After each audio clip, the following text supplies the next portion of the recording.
Okay, here I am again.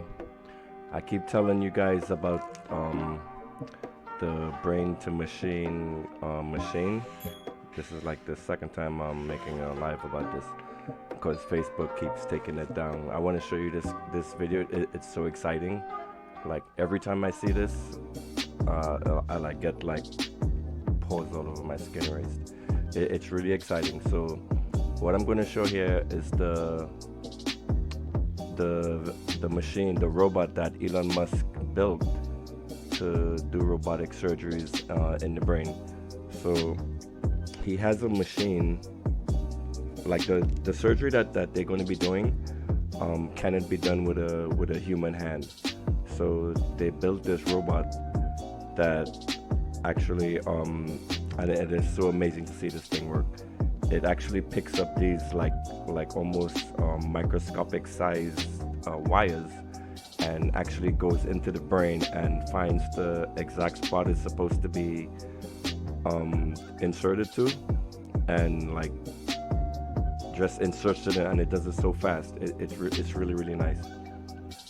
I watched the entire presentation Elon Musk did a few months ago. So here's the intro. Pause this.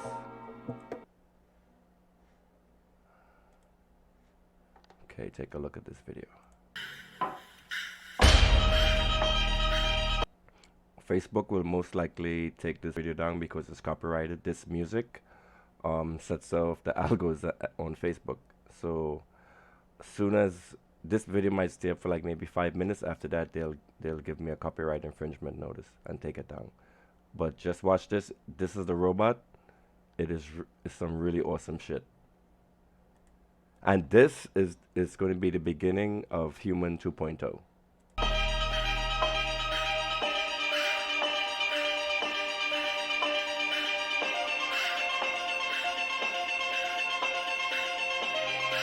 And they actually this is the intro video. Elon Musk did a presentation a few weeks ago when he launched the Neuralink initiative, and he's actually looking for people who's good in robotics. Well, it wouldn't apply to none of you guys because none of y'all are brain surgeons, but neurophysicists, neurosurgeons, computer programming. Hi Laura, hi Kenya.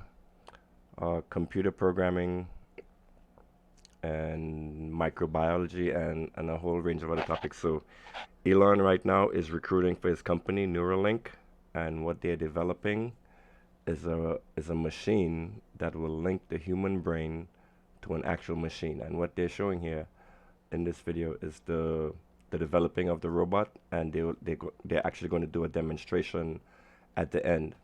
Right now this technology currently works in mice and I think monkeys. So sometime at the end of this year, they're going to be applying for FDA approval to actually start doing trials in humans.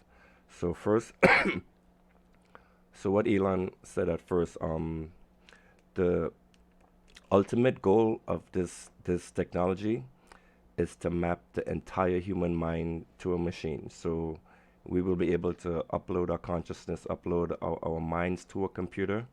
That is his ultimate goal. But first, he has to go through steps with the FDA to get approval to actually start doing invasive surgeries in humans. So initially, this technology is going to be more geared towards people with like who's had like spinal cord injuries, patients with dementia. Well, actually that's like further on, like a few years in. But at first, the first stage would be he will be doing like let's say a patient can't see, or a patient like through an injury lost function of his arms or legs or stuff. So with this machine that he's building, patients will actually be able to walk again, and for the Alzheimer's patient, which is going to come, I would say maybe in 5 years, he will be doing, first he wants to to insert like a memory chip into the brain that actually stores memories, and there has to be a way he has to be able to read memories from the brain also. And this technology does have read write capabilities. When I say read and write, read meaning able to interpret the signals that the electrical impulse signals that the brain gives, and write meaning to send signals to the brain. Storing is another, storing of memories and reading of memories is like further on in the technology. So anyway, let me start over this video again. Like every time I look at this, it's like this, the way you guys feel when you go to church and you sing a hymn. This is the way I feel when I listen to this video right here, and the music in the background too. It's so inspiring. This is what humans are doing today. This is the technology that man is doing today. We are becoming the gods that we wrote of in the Bible. All those stories and myths. Get me started.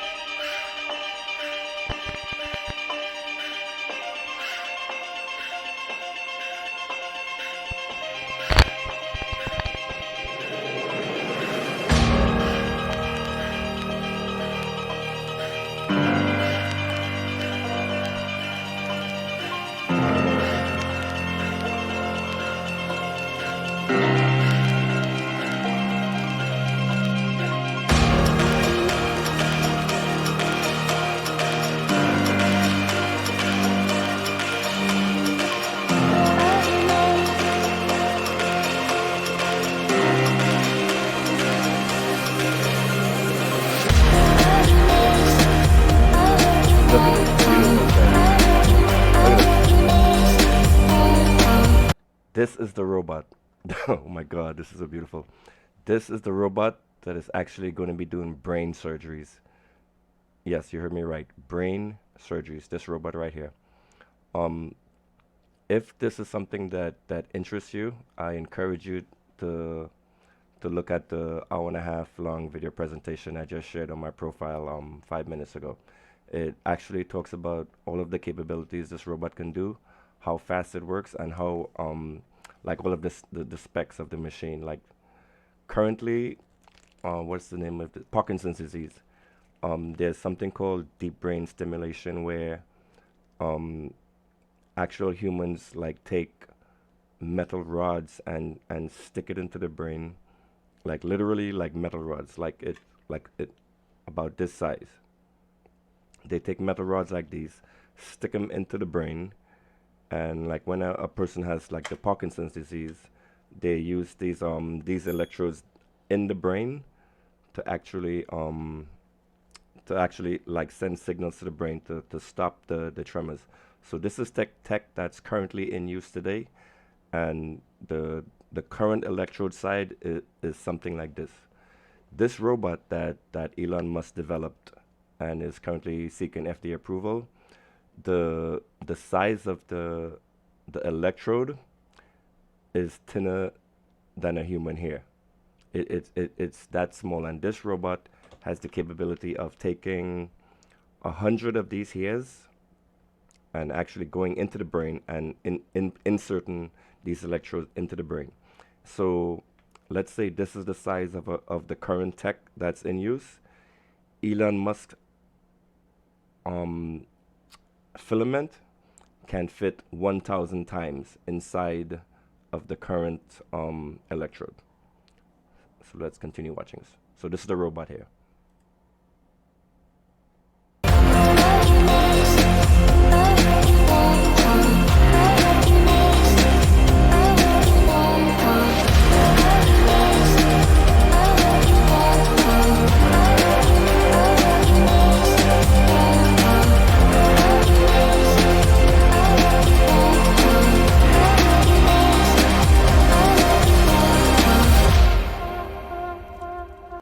This right here, I should be giving you guys a tutorial. Each dot you see in the video, each dot is one electrode that the robot just implanted into the brain of the test subject. So these wavelengths right here is actually electrical signals in the brain that the the filament picks up. So what these scientists have to do next is they take these signals and they run it through a decoder. And so let's say you raise your arm, or you raise your leg. Specific set of electrical signals will be sent to your arm or your leg to actually do that motion. So once this system detects the spikes or whatever that the brain says, it will actually send it out, decode it, and this is I totally forgot what I was saying. Crap. Anyways, watch the video. Shit. Forgot what I was saying. Oh yes, I remember now. So you see right here? Yeah, here we go. Like where, if you can see the mouse and on my screen, right here is an action potential. An AP is basically when the brain fires something, it sends out an electrical signal, and that is called an AP, an action potential. So these spikes are all APs. So you have 100 sensors concentrated on a specific area of the brain. So let's say this is this specific chip, because there's 100 wires per chip. So let's say this chip is over, let's say, the hemisphere that controls the movement of your arms. These spikes in the map will actually tell the computer that, all right, he wants to send a signal to the machine to move his arm, and this is how they do like the decoding of the brain. So looking at this, it looks meaningless. Like if you think about the movie Matrix, when Neo was looking at the screen and all he saw was these letters coming at him. This is something similar to that. And there will come a time in the future where a computer will be able to decode everything that's coming out of the brain. And Elon's mission is to have these sensors totally encompass the brain, or have a layer called an over the neocortex called a something neocortex, like a computing layer above the brain.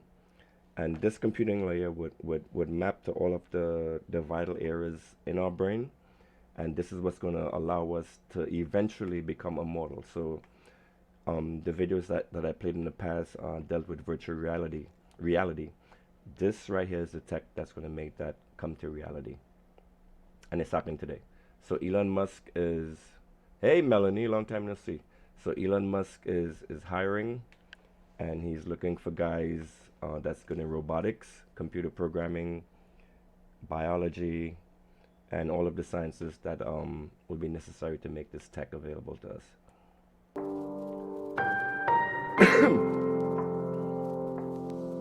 This is so fucking cool, man. Watch it one more time.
Melanie, you know what this is. Right here. CAT scan. This is a CAT scan of a brain. And the robot actually sees this as he's doing the surgery. So it has like a camera on the tip, and it has like a radar, and it has sensors that actually sees the CAT scan of the brain. So as the needle, the filament is going in, it sees, yeah, it sees where the placement is, and that's how it gets such accurate readings of the brain.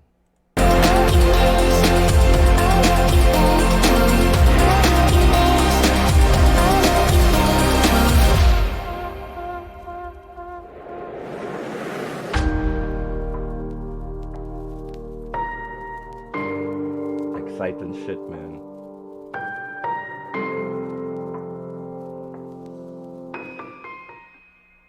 This is so exciting. Anyway, this video right here.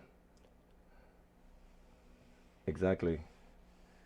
And what is so crazy is I've been having a lot of debates over the past 2 weeks with the Christians about this, and they don't believe it's gonna happen. Like one guy actually blocked me and deleted me because I told him that artificial intelligence is gonna make people immortal. And this is shit that is happening today. If I encourage all of you guys to follow Elon Musk. Listen to this guy. I think he's like an alien from another planet, because he's so obsessed with going to Mars and reaching out to the stars. Something is up with Elon Musk. I encourage you guys to follow him like he's the new Jesus on this earth, because the tech that he's bringing to us will literally, and I'm telling you, allow us to live forever inside the computer. That's the only downside. This is the video right here. It is so good. Anyway, any questions? None? There's like a 60-second delay between the time you type and Want an unbelievable deal? Get Optimum Internet for as low as $24.99 a month with unlimited data and over 2. So that video was not to shut our stock. That was actually. Hello, everybody.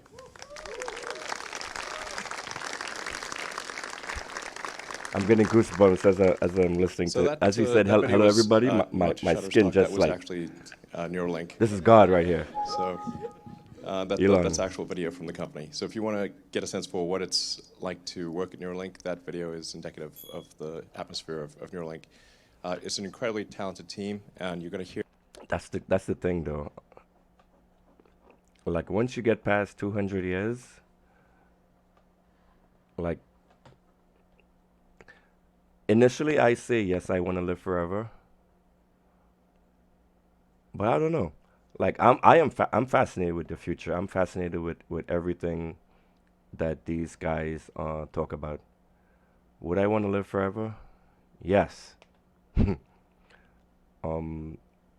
But the ability to live forever, it does like raise a lot of questions. And like as I was thinking about it earlier, I'm like, damn, do I really want to live forever? I don't know. Oh hell yeah, Elon, this guy is like a god. He is a god walking on this planet. And I told my kids, like I'm preparing my kids for the future, and I told them, if they're gonna get a job in the future, it's gonna be either in programming or space travel, because by the time they get to their 20s, Elon Musk, his company should be up and running, and they should be like doing missions to Mars already. So I told my kids right now, this guy here, Elon Musk, they don't know shit about Jesus Christ, but they know about Elon Musk. They know about Ray Kurzweil. Like whenever they're over here on the weekends, all I play is this guy, and nothing about the science and emerging tech. So I'm gonna have either one do programming or robotics, and then the other's gonna like look into working for Elon in space travel or something. Exciting times, man. You don't see how what's possible.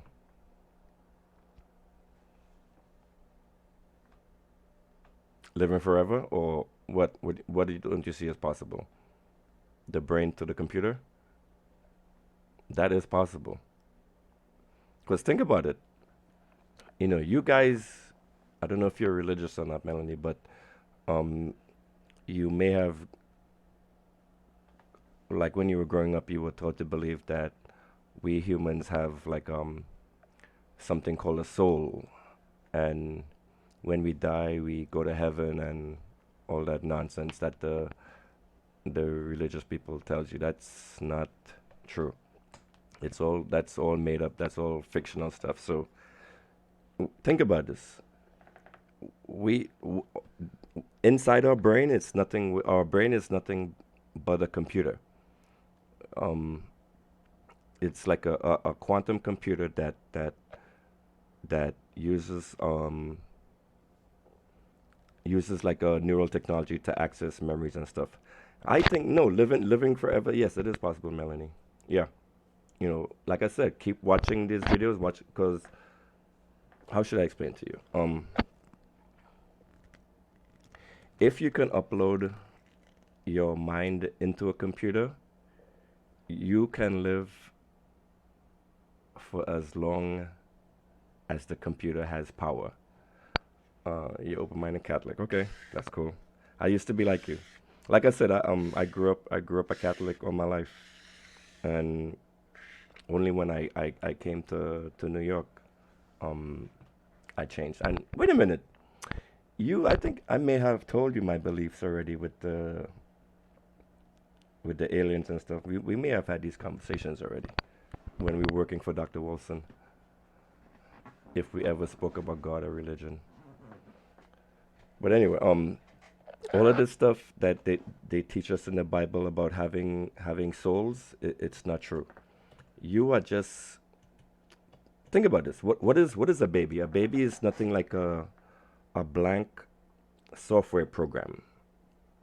When you really like analyze what a baby is like a sponge that has like a basic programming in the brain to have a sense of self, to explore its environment, to learn and remember things. Going with that concept forward, that the brain is nothing but like a big storage machine that controls the arms, legs, and stuff. Um, if you can upload, let's say you have a blank artificial intelligence. You have an artificial intelligence that they developed in the lab, and it has a sense of self, and it's like a baby. And all you will really have to do to make that artificial intelligence into a person would be to take all of that person's memories, all of that person's emotions, all of their experiences, and put it back into that computer program. And voila, you have a new person. Um, Over the past month, I've been like doing some programming with artificial intelligence. Amazon has this amazing program. It's like a chatbot.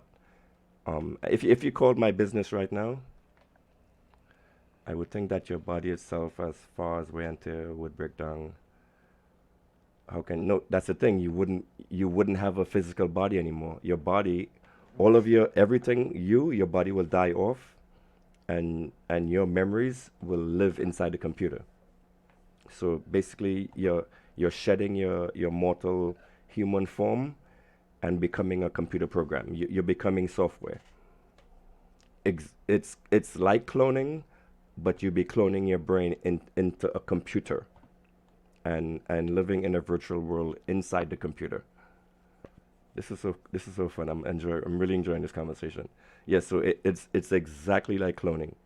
So look at when you finish this conversation with me, go onto this website called Second Life, secondlife.com, and then there's another one called Sansa. These are two virtual reality programs being developed right now where, yes, exactly like a robot. That's what we are. We are like biological robots. Think about it, Melanie. We are biological robots with a sense of self. There's nothing that separates us from like sheep, goat, cows, cats, dogs. They all of these animals around us have the same sense of self, the same self of presence like we do. We're not special. We're not, even though we're the dominant species on the planet currently, that doesn't mean we have superhuman powers where after we die we raise and come back. No, that tech is not here yet, but it is coming. So all of the stuff that you read about in the Bible where you can die and come back to life, it's possible. And also this guy Rick Kurzweil, his dad died in 1970. So he spoke about this in a video I did earlier. His father passed away in 1970. So Ray, who is actually the head of artificial intelligence at Google, he is actually doing a project to basically bring his father back to life. Not in a human form, but like bring a computer avatar of his dad back to life. So he's looking at all the pictures, all of the videos, all of the letters, and all of the. There's nothing in our brain that makes us special, Melanie. Nothing. I mean, we're all unique, yes. Like to ourselves, we're special, but there's not. When you say special, I get the meaning that we are all unique individuals. So you are special to you. You have whatever special abilities you have, and I have whatever abilities I have. But there's nothing spiritual. There's nothing mystical. There's nothing magical. There's nothing metaphysical happening with humans that doesn't happen to animals or anything. We're not. What makes you think we're so like? What's the word? Privileged to have an immortal soul while the animals around us do not. Yes, that's it. Knowledge and experiences. So if you can take those knowledges and experiences that you have in your brain and transfer that to a computing device that has the same capabilities as you or more, why wouldn't you want to do that? Because think of it, you come on this earth, if you're a great individual and you do great things on the planet, or let's say like let's say you develop the cure for cancer, and you have such an amazing mind that the planet loves you so much. When you die, all of that knowledge, all of that experience, all of that was you goes away to it's lost to us, it's lost to humanity. Animals do not have the brain power that we have. Of course, yes.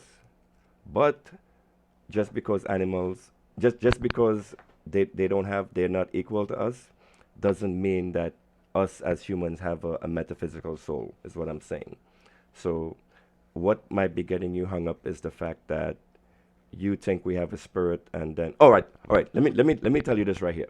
Think about this for a second, right? And this is how I'm going to prove to you that we are nothing but what's inside our head. Listen to this argument right here. And you know this for a fact because you're in the medical industry. If I get shot in my head and I recover, and let's say I lose my let's say I damage my brain in such a way that I can't remember faces, right? So if I get a great enough trauma to my head, and actually you've heard this happening. Let's say someone got a trauma to their head, and all of a sudden their personalities changed. They became like a serial killer, for example.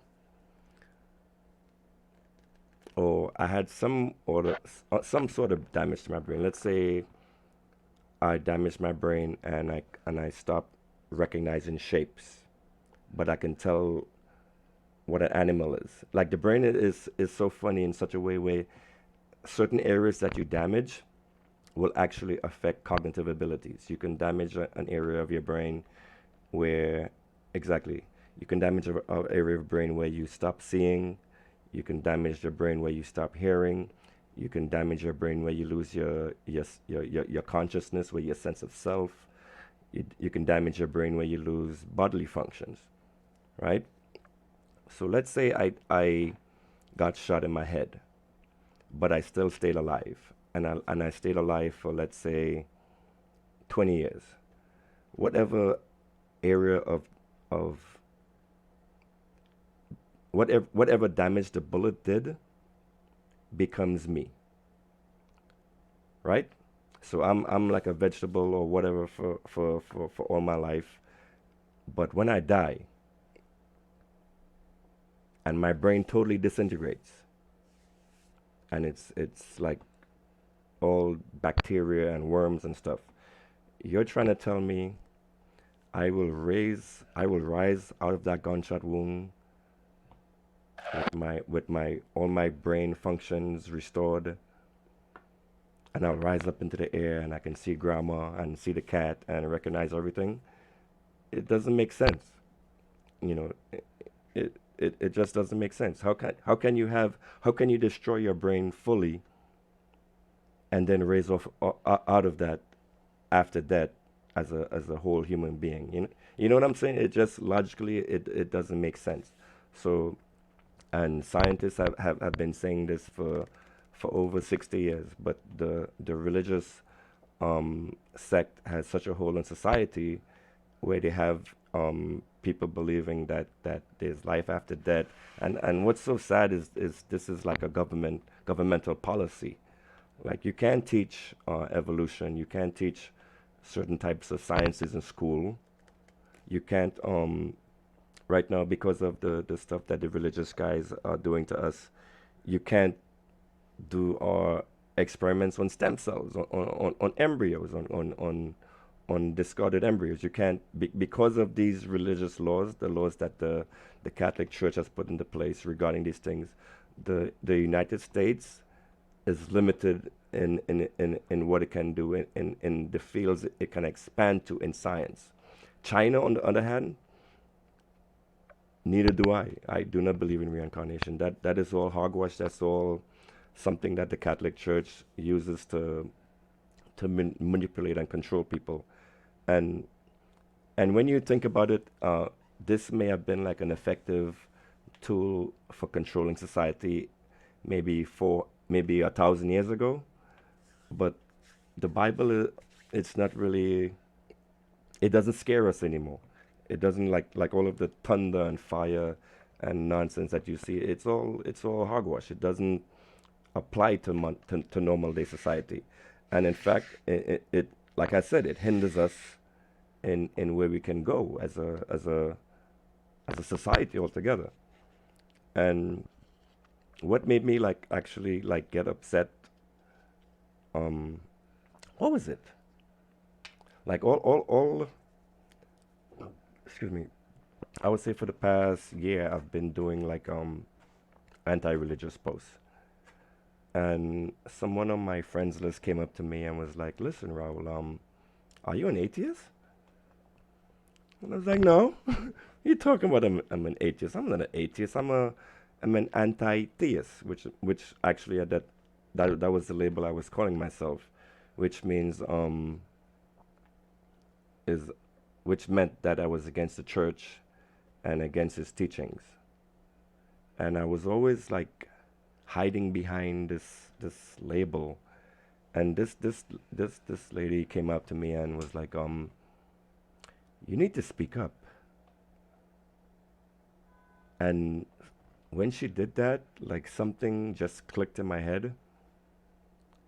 And I came home one day and I pulled up the news, and there was this story where they have hospitals in Syria, and the United Nations gave like the a list of 46 hospitals in Syria to the Russian government and told them, listen, these are 46 protected sites. These are hospitals. Do not bomb them. And so these were supposed to be like targets that were set on their maps to just not touch, to stay away from. Fucking Russia went over and turned that list of hospitals over to the Assad regime, and the regime then proceeded to bomb each and every one of those hospitals. And the BBC, because I look at the BBC a lot, they had all these images on the screen with dead babies, like, and the only reason is because of their religion. They're a certain, and they're Muslim. They're a certain sect of the Muslim sect that doesn't like the other sect, so let's bomb them and kill all of them. And that just it didn't seem right to me. And then right after that, we had the climate change protest in New York City, and I went to that, and like seeing all these people like marching and having fun, and we all like had a unified cause to save the planet. It did something to me, and that is why who did the exact opposite? Who they did the exact opposite? What was I talking about? I'll wait for you to reply.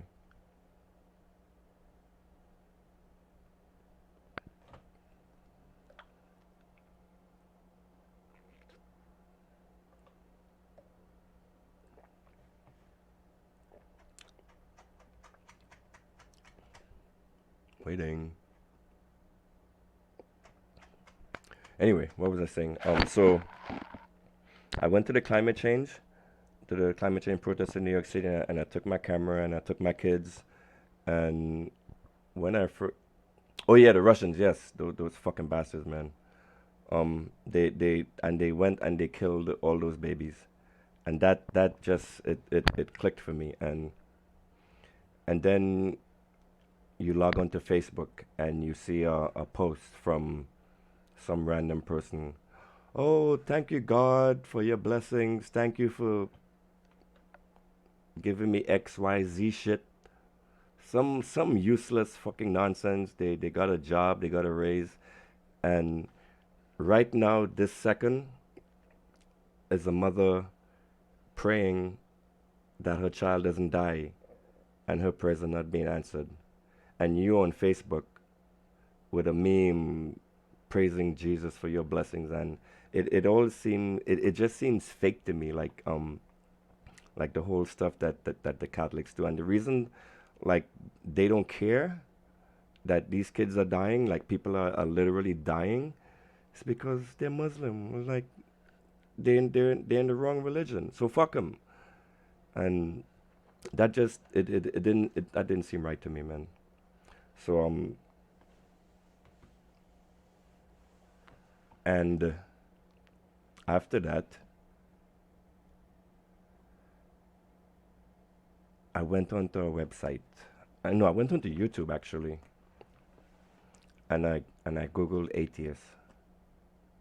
For the first time ever in my life, a month ago, I went onto YouTube, and for the first time ever, I googled atheist, and there was this kid that came up, and in the title of the video it says why am I an atheist, and I listened to this guy's video, and the video after that, and it's like a lock just like unlocked in my head, because everything he said made sense. He laid out like the scientific argument, like all the historical research. He just laid everything out in such a way, and I was like, damn, son. And then the next video he did something. Hi Sherry. The next video he did a video on. I don't know what you mean by "Hi Siri, the next video he did I am." What the fuck? Siri's listening to me. What was I talking about?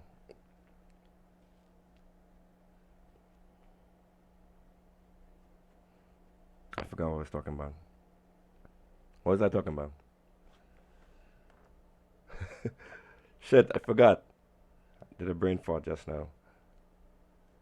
Oh yeah, I remember now. Okay, I was telling you back like what clicked. So in the next video, he was speaking about the reaction of his family when he finally came out, because he had a super religious family, and he told them he was an atheist. And actually the response that he got from his family was like, and his community was very supportive. um and he started saying stuff about he was in the closet, like when he came out, and I'm like, wait a minute, what are you talking about in the closet? And that's when it clicked to me, like all my life, I've kept like my beliefs like hidden or suppressed, or like whenever you're in a social meeting, and somehow a religion comes up and they ask you, what religion are you? It's always, oh, I'm a Catholic. There's always like an embarrassment or shame. And even when I was working with Wolfson, I used to tell you that, oh, I believe in aliens. I believe that aliens, da da da. You guys used to fucking laugh at me like I was some kind of crazy person. But look at that. You guys were laughing at me back then, and look at what's happening now. So anyway, all that aside, having like lack of beliefs in a superpower is something that you get ostracized and stereotyped and shamed for being in society today. And I'm not having any more of it. That's it. I'm out and I'm proud. Oh yeah. So, and also another thing that happened to me when I finally like embraced atheism fully. It felt like literally like, how can I describe it? It felt like all of the barriers that I had in my head like just exploded. Like I had to rethink everything. Like even my beliefs in aliens, I had to rethink that. Based on the all of the scientific principles I learned about religion and using the scientific method and all that stuff. Even by that aspect, aliens could pretty much be some supernatural bullshit too. you know so like once the transition happened, like all sorts of shit started like clicking in my head, and people say like you develop morality from the Bible. No, you don't. You develop morality naturally. You're either a good person or you're not. And so once I felt like my barriers were removed, like I didn't look at the news the same anymore. I looked at it like from a neutral standpoint. Like I'm not a Catholic looking at Muslims getting blown up and not giving a fuck. Now I look at the news as I'm a human looking at fellow humans dying and fighting over some supernatural fictitious bullshit, and that's offensive to me. It's offensive. And then you guys, and this is happening today. I mean, there's no excuse. There's no way in hell you guys cannot know what is happening on the other side of the planet. There's no way you cannot know. I mean, it's all they've been speaking about in the news for the past 2 days. Turkey is invading Syria. The Kurds are getting wiped out. This is fucking happening. But you're on Facebook with your praise Jesus post, or thank God for for blessing me and giving me such a beautiful life. Yet across the fucking side of the world, people are dying. And the mother that's praying for her child to survive the night, she doesn't get her prayers answered. Why? Because she's fucking Muslim. And that shit doesn't make sense. It's offensive to me. So let me not get emotional. Let me calm down. So anyway, that's just, you know, why I think not having sides, not having beliefs, like just abandoning religion altogether. I think for me it's like opened up a new like area in my brain where I don't it's like everything I've ever believed now I can actually rewrite it and rebelieve like stuff. Like the website that I did, like godisalien.com. I did a whole website on my beliefs. And like on the main page, I had a description in the Bible. I said in the description, the Bible is a set of so-called historical facts and da da da da. And now that I learned all this stuff, I'm like, wait a minute, all of that is shit. The Bible is all fake. The Bible is all fictitious. The Bible was copied from Greek mythology, and it was copied over and over and over and made over, and stories were added in. And you know, I did some research on Jesus Christ.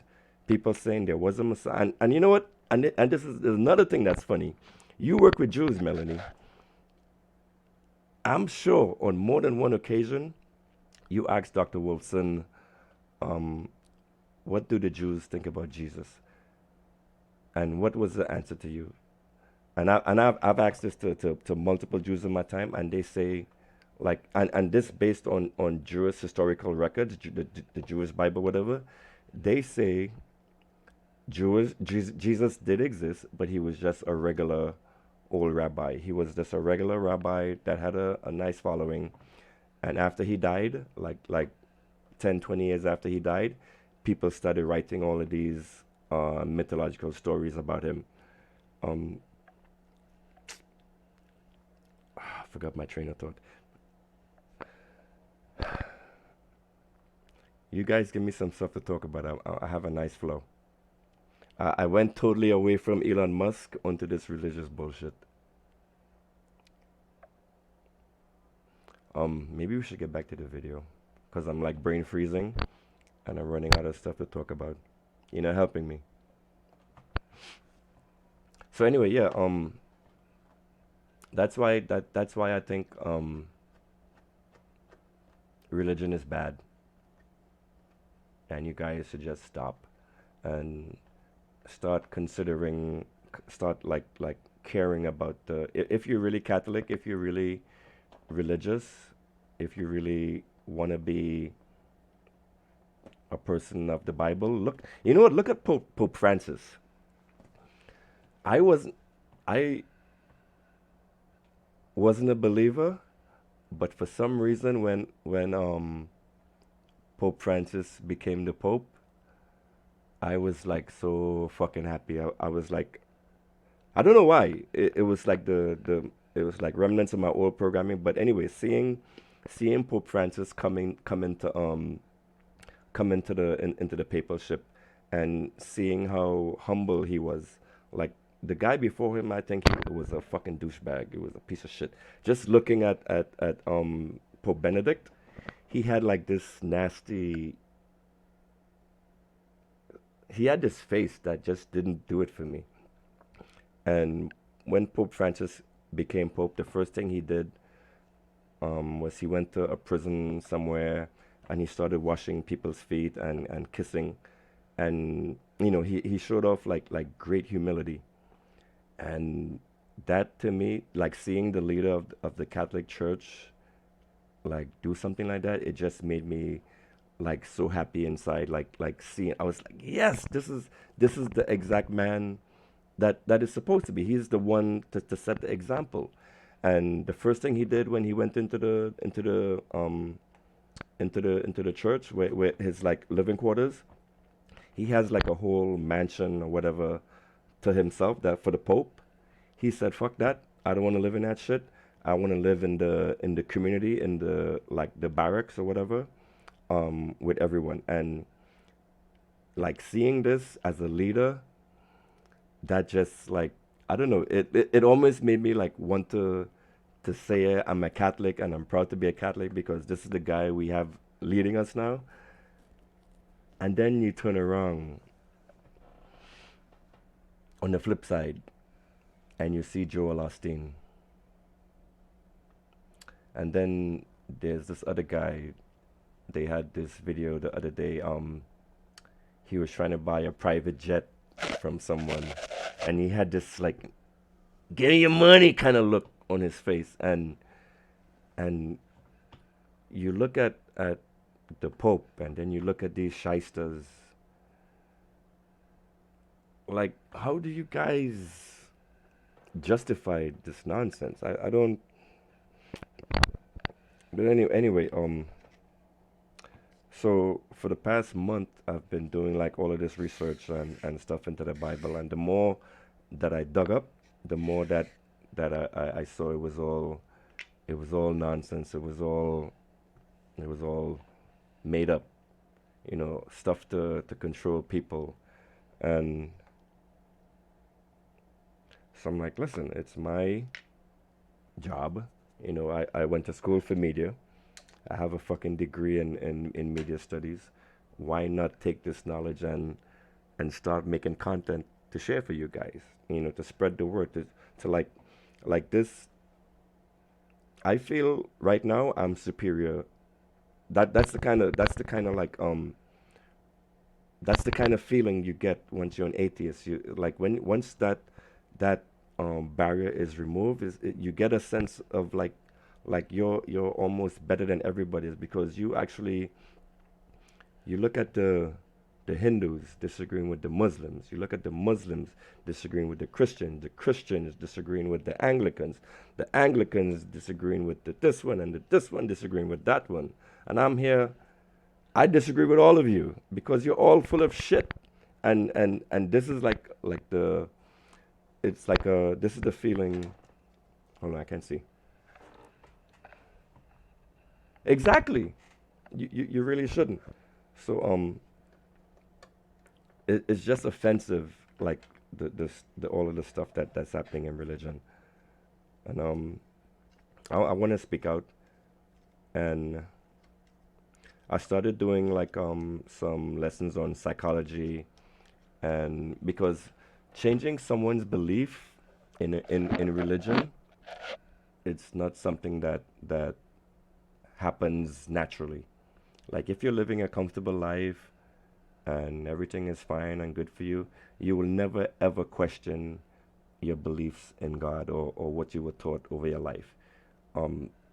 For someone to actually change their religious beliefs, they would have to like sustain some kind of traumatic event in their life, either the loss of a loved one, the failing of a test, or praying to God for something really important and then not having your prayers answered. Like little tests like those are what actually helps people change their beliefs in things. And there's psychological ways of doing things. This is why there's a few of us now. Now I'm not doing this by myself anymore. I have a couple guys who like actually support like the message I'm trying to give out. And there's this thing in psychology, like when you want to change a behavior, you have to see it 3 times within like a period of time, in order for you to reconsider your change. At least that's one of a few methods of changing beliefs. So like every time I put a post up that's anti-religion, and this is something you don't ever see, because think about it, Facebook is a microcosm of everybody saying yes ma'am, amen, amen. There's always posts about God is so great, and whenever you see something like that, what do you read in the comments after? Amen, amen, amen, amen. And it is so fucking annoying. So you guys have never like seen anyone bucking the trend or bucking the system or like being against what you believe. So me like introducing that negative force to be the only one doing it, even though it makes me look like I'm a fucking crazy man, and and I hear this a lot, and this is so funny. People will be like, "Oh, we need to pray for you, Raul. The devil has gotten into you. He's taken hold of you. Satan has taken hold of you. Come back to Jesus. Come back to God." And this is so fucking funny. I swear to God. A family member, I wouldn't say who, came up to me a few months ago and was like, "Raul, come back to Jesus."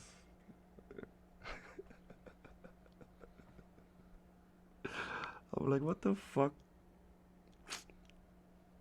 And and back then I was still denying I was an atheist. I was just telling them I was anti-religion. Hold on. Exactly. Once you go against the grain, and I'm the only one doing it. First of all, when you look at it, you would think, "Hey, this guy is fucking crazy. He's a crazy man. Let me ignore this." But then, and each post that I post, I always put some thought into it. Like I don't post articles that's bullshit. Most of the stuff I do, it's well researched and stuff that's designed to make you think. So let's say today I post a meme like I don't know, something ridiculous, something that will make a Christian laugh. But then the next hour I follow it up something logical, something scientific, like his what is this? That's my Clash of Clan account. So for example, in the Bible, and this is not something that's taught in church at all. The Bible is pro-slavery and anti-woman. But who do you see supporting religion more than anything else? Black women. Think about that a second. The Bible doesn't give two fucks about you, because it says it in the Bible. Everything towards women in the Bible is more towards putting her in a second hand role, in a second tier of society, like you're just above the slave or some shit like that. It's always like this throughout the Bible, but no one ever speaks about that. No one ever speaks about Jesus supporting slavery. No one, I posted up a verse the other day, saying Jesus was anti-family, and this is in the Bible. Anyone could could pull up the psalm or verse that I posted up and say, "Holy shit, this is true. Jesus Christ did say that," or whoever wrote the Bible said Jesus Christ said that. It's something to make you think, something to get you guys thinking about the fact that everything you've been taught all your life is just a bunch of shit. And now, in the society that we live today, in the technological society we live today, religion basically has no purpose. It has no role. It has no use. And if anything, you see religious institutions being abused by people. There's nothing but con men and shysters. If you go into a church and you see a pastor my age, like 40 and under, fucking con man.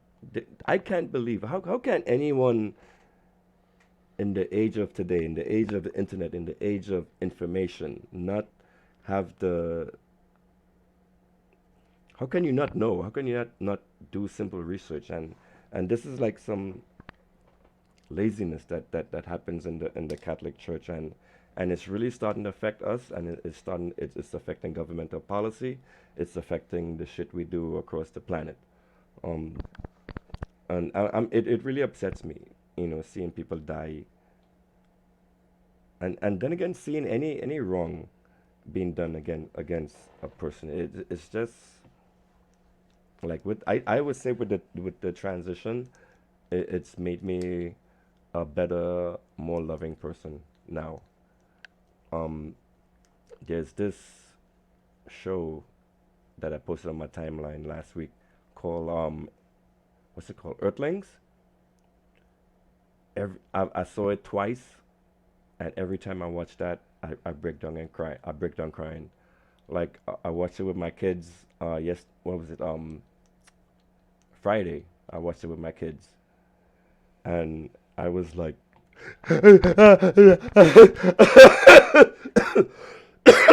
it was that traumatic.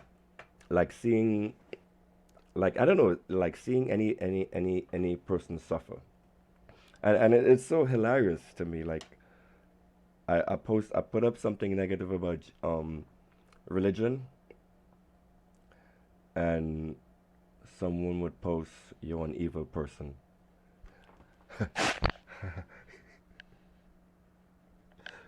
Oh my god. And it's so hilarious, you know. I would say I don't have an evil bone in my body. I can't even. I'm almost to the point where I don't like taking any life at all. Like I saw a bug in my apartment last week. It was like on a fucking huge, nasty looking. I didn't have my glasses on, and I went into the bathroom and I saw this black, hairy stuff on the floor. I'm like, what the fuck is that? And it was like a cricket spider. So I'm like, what the fuck is this doing in my house and how did it get in here? So instead of killing it, I mean, you know what? He's cool. He's not bothering anyone. Just leave him alone. So I left him alone, and I came into the bathroom is like over that way. It's like about a good 40 feet, and I came over and I sat at my computer. And as I'm at my computer typing something, I feel like something walking on my foot, and then bite. The motherfucker came, the spider monkey or whatever, the spider bug, whatever it is, came all the way from the bathroom, all the fuck way over here to bite me on my foot. That's evil. That's some evil shit right there. No, my kids was crying too, actually, Melanie. You know what? Look at the I challenge you to do this. Look at the movie. Look at this show, Earthlings. I promise you, you would not go 50 minutes into that show without crying. After you see what we humans do to animals, I promise you. Look at that. I mean, it's awesomely done. Um, Actually, let's do that now. Fuck. Yeah, let's do that. Fuck Elon Musk for now.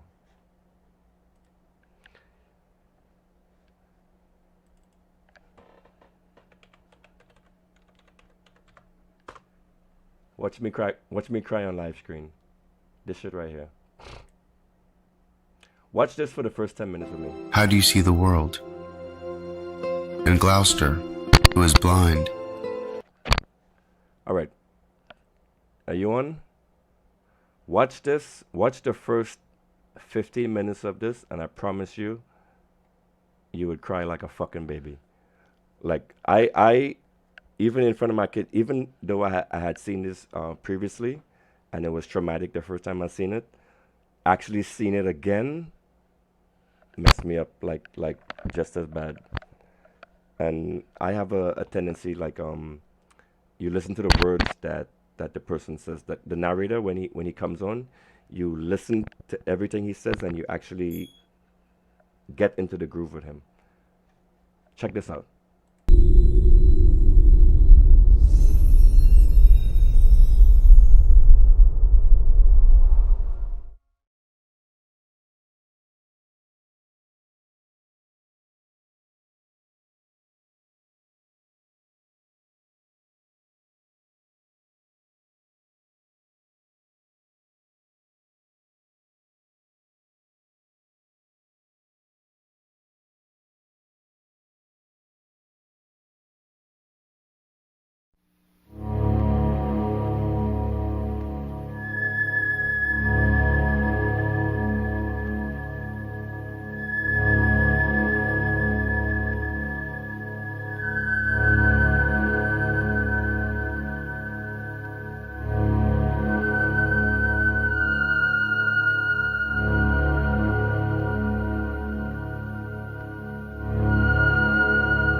promise you, you would not last 50 minutes on this without crying.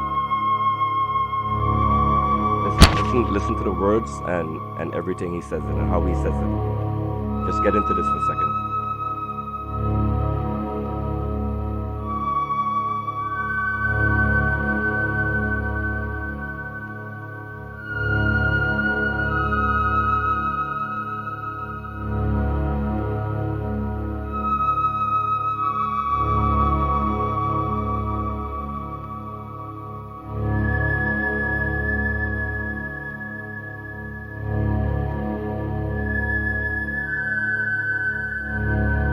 Since we all inhabit the earth, all of us are considered earthlings.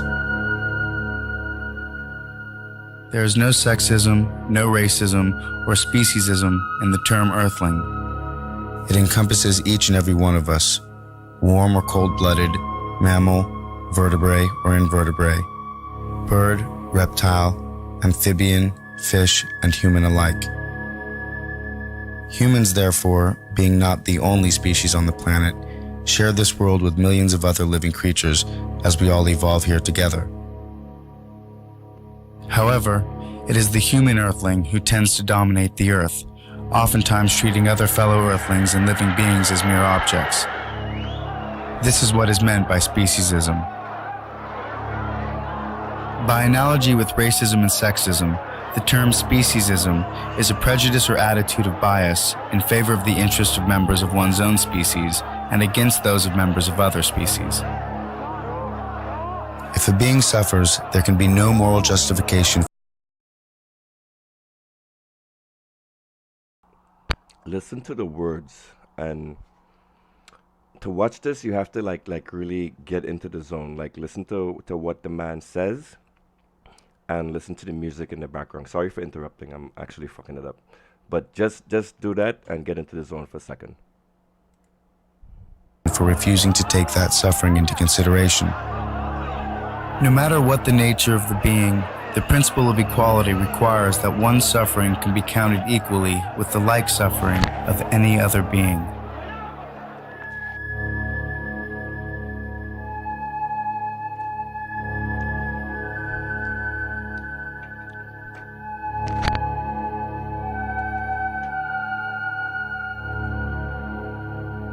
Racists violate the principle of equality by giving greater weight to the interests of members of their own race when there's a clash between their interests and the interests of those of another race.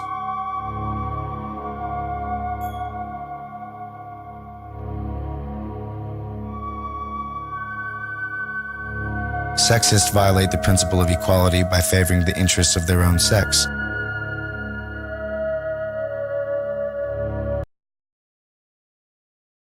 Sorry, I gotta interrupt. You know what actually pointed me to this video? I was listening to something in the UK Parliament.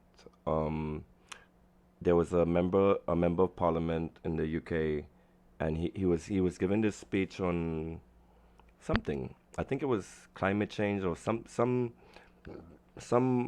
policy or whatever they were doing over there in Britain. And he gave this like really long, beautiful speech. And at the end of the speech, he said he's making copies of the DVD Earthlings, and he wants every member of Parliament in the House of Parliament to watch this video.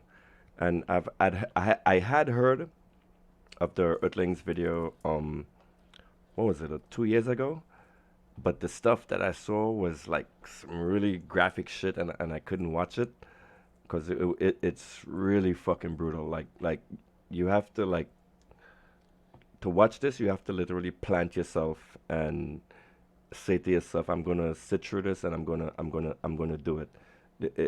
This is like one of those difficult shows that you experience. So anyway, let me stop talking. Go back. Race.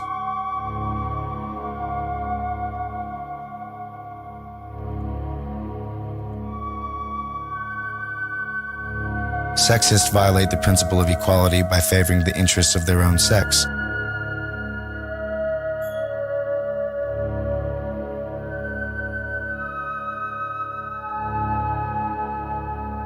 Similarly, speciesists allow the interests of their own species to override the greater interests of members of other species.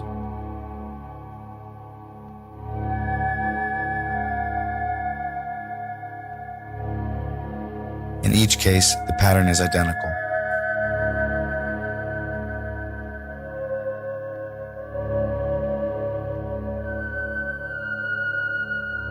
Though among the members of the human family we recognize the moral imperative of respect, every human is a somebody, not a something. Morally disrespectful treatment occurs when those who stand at the power end of a power relationship treat the less powerful as if they were mere objects.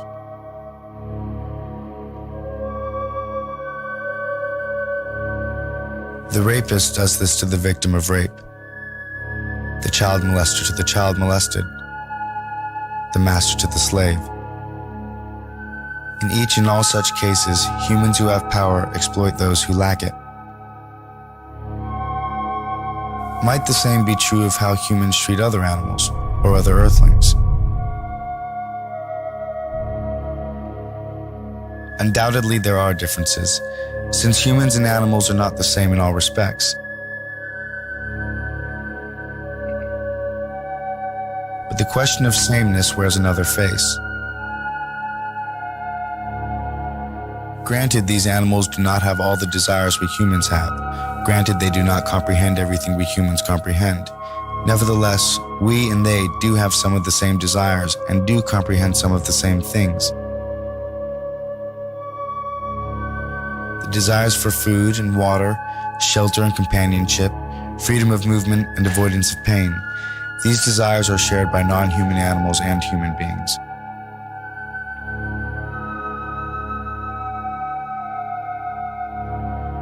As for comprehension, like humans, many non-human animals understand the world in which they live and move. Otherwise, they could not survive. So beneath the many differences, there is sameness. Like us, these animals embody the mystery and wonder of consciousness. Like us, they are not only in the world, they are aware of it. Like us, they are the psychological centers of a life that is uniquely their own. Yes. In these fundamental respects, humans stand on all fours, so to speak, with hogs and cows, chickens and turkeys. What these animals are due from us, how we morally ought to treat them, are questions whose answer begins with the recognition of our psychological kinship with them. So the following film demonstrates in 5 ways just how animals have come to serve mankind, lest we forget.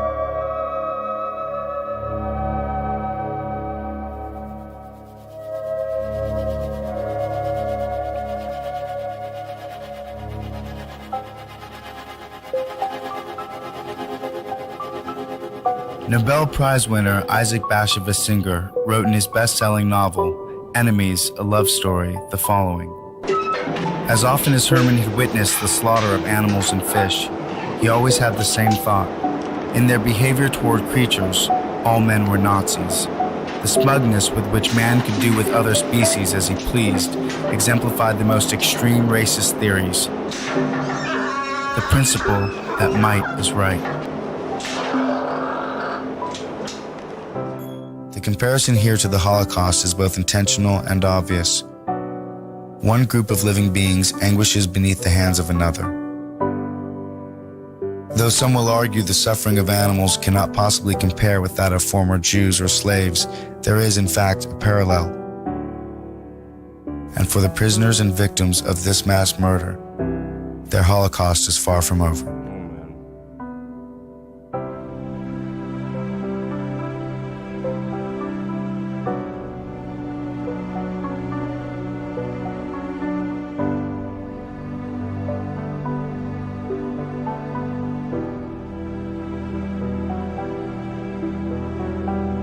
In his book, The Outermost House, author Henry Beston wrote, "We need another and a wiser and perhaps a more mystical concept of animals. Remote from universal nature and living by complicated artifice, man in civilization surveys the creatures through the glass of his knowledge and sees thereby a feather magnified and the whole image in distortion. Look how beautiful that is. We patronize them for their incompleteness, for their tragic fate of having taken form so far below ourselves. And therein we err, and greatly err. For the animal shall not be measured by man. In a world older and more complete than ours, they move finished and complete, gifted with extensions of the senses we have lost or never attained.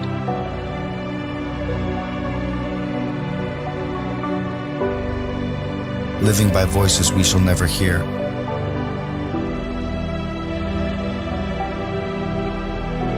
The music, like They are not everything brethren. just does it. They are not underlings. They are other nations, caught with ourselves in the net of life and time, fellow prisoners of the splendor and travail of the earth.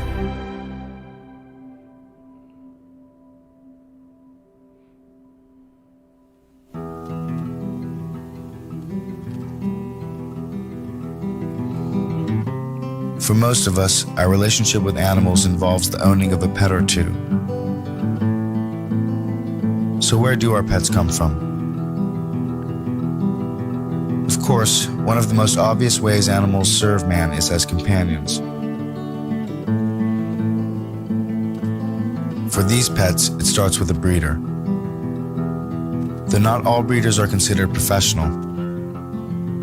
In fact, in this profession, just about anyone and everyone can be a breeder. For pet stores, most of their animals are acquired from puppy mills, even if they may not know it.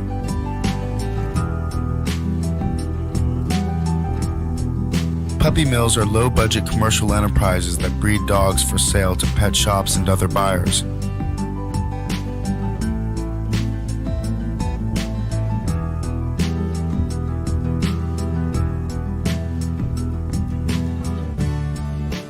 They are often backyard operations that expose animals to filthy, overcrowded conditions with no veterinary care or socialization.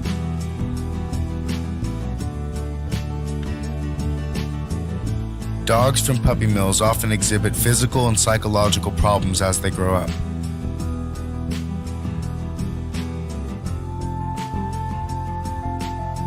Strays, if they are lucky, will be picked up and taken to a shelter or pound where they can only hope to find a new home again.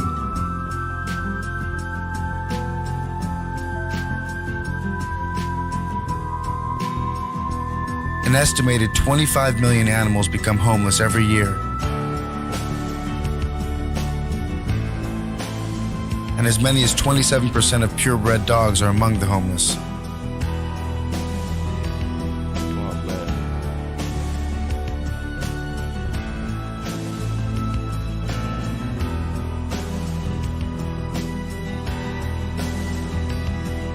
Of these 25 million homeless animals, an average of 9 million die on the streets from disease, starvation, exposure, injury, or some other hazard of street life. Many others are strays, some of whom were presumably dumped in the streets by their caretakers. The remaining 16 million die in pounds or shelters that have no room for them and are forced to kill them.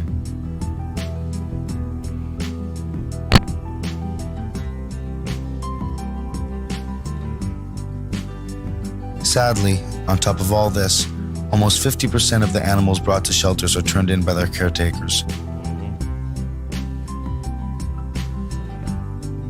Many people claim they don't visit shelters because it's depressing for them.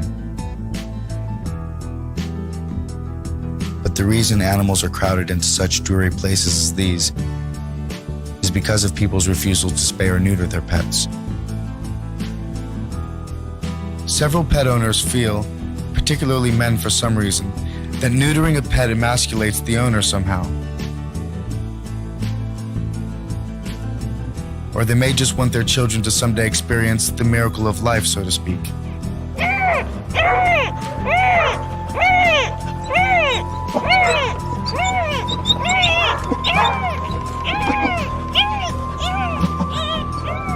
In either case, pet owners like these unknowingly take part in the euthanasia of over 60,000 animals per day.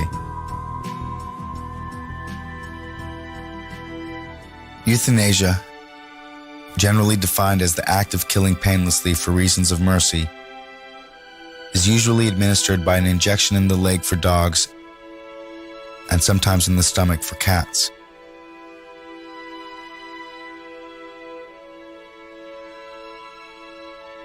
It is a quick and painless procedure for the animals and by far the most humane,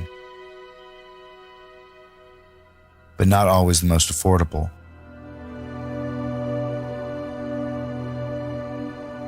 Due to the increase of euthanasia in shelters and the growing, constant demand for drugs like Euthasol, some shelters with budget constraints are forced to use gas chambers instead.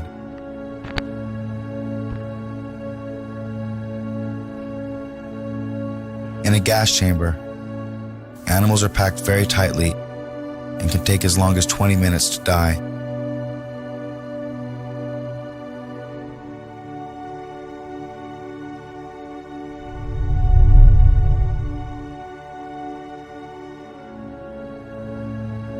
It is by far less merciful, more traumatic and painful, but the procedure is less expensive.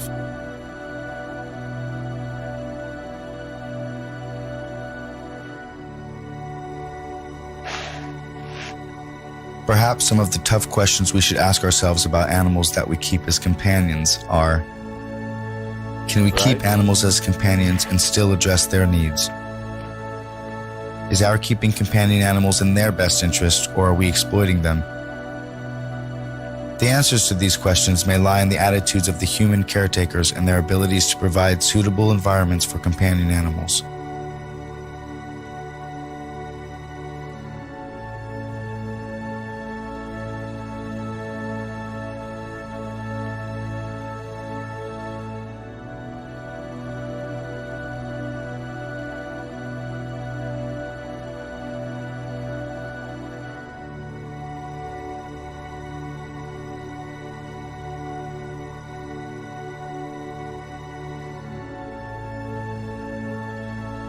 Most human beings are speciesists.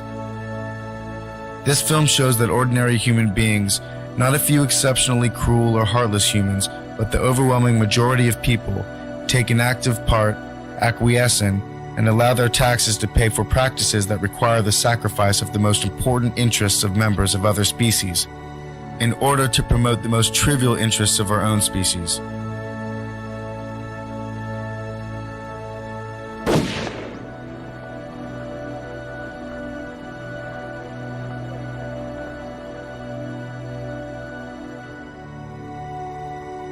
The hope for the animals of tomorrow is to be found in a human culture which learns to feel beyond itself.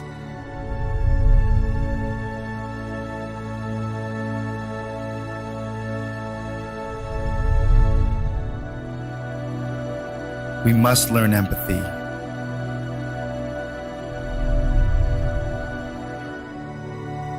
We must learn to see into the eyes of an animal and feel that their life has value because they are alive.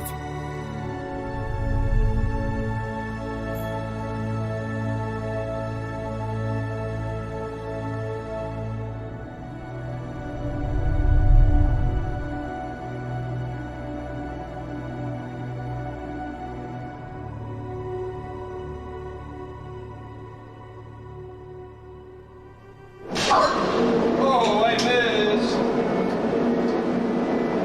I missed you, honey. That's an evil Again. I got you. evil motherfucker. What happens in slaughterhouses is a variation on the theme of the exploitation of the weak by the strong.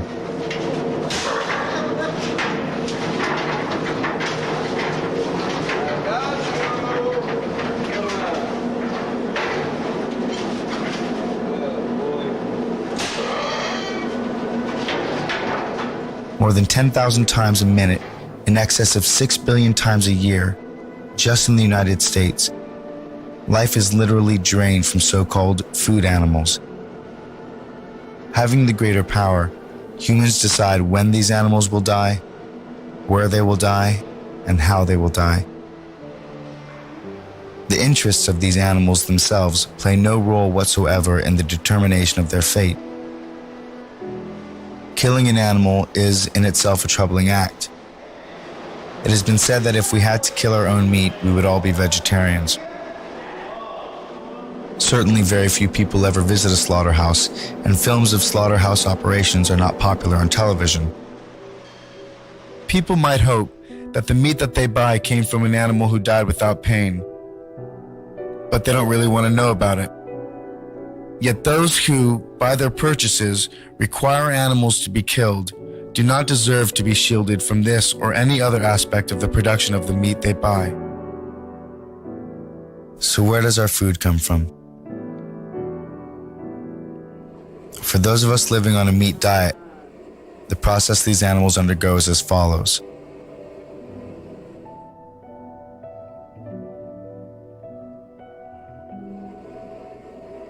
For beef, the animals are all branded. In this instance, on the face.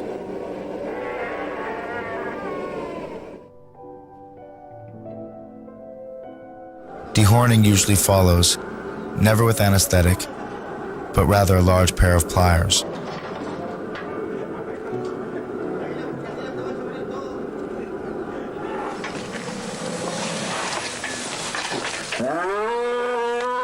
Yo, stream. Fuck, man.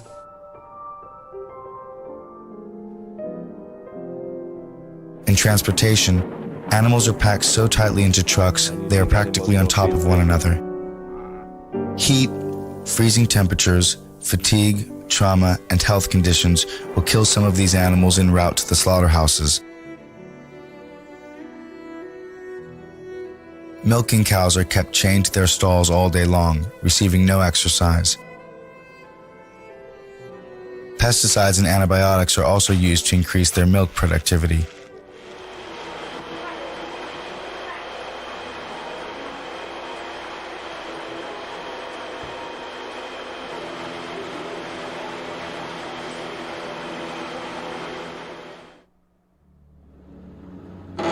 Eventually, milking cows, like this one, collapse from exhaustion. Normally, cows can live as long as 20 years, but milking cows generally die within 4, at which point their meat is used for fast food restaurants.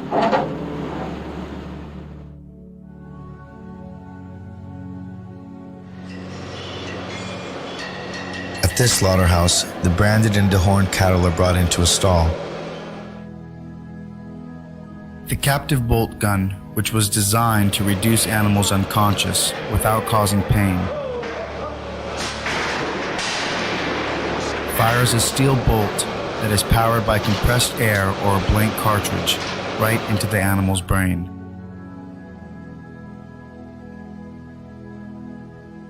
Though various methods of slaughter are used, in this Massachusetts facility, the cattle is hoisted up and his or her throat is slit.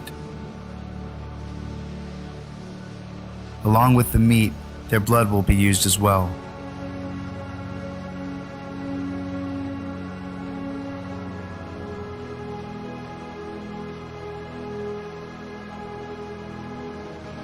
Though the animal has received a captive bolt to the head, which is supposed to have rendered him or her senseless, as you can see, the animal is still conscious. This is not uncommon. Sometimes they are still alive even after they have been bled and are well on their way down the assembly line to be butchered.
is.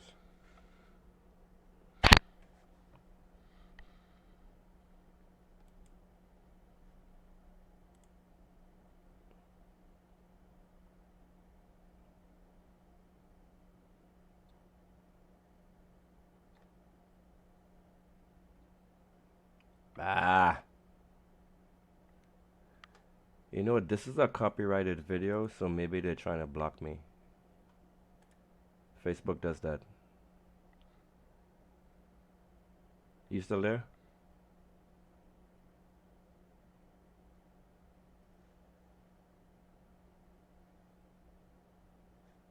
What's up with my audio?